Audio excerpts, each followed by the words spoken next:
ਉਹ ਜਦ ਤੱਕ ਬਣਦੀ ਵੀ ਤੇਰਾ ਮੁਕਾਲਾ ਹੋਵੇ।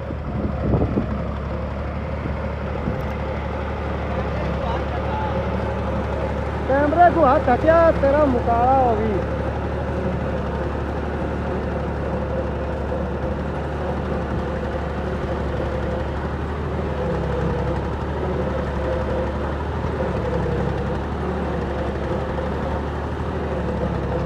दोनों जिमीदार चढ़े बांधे जो उससे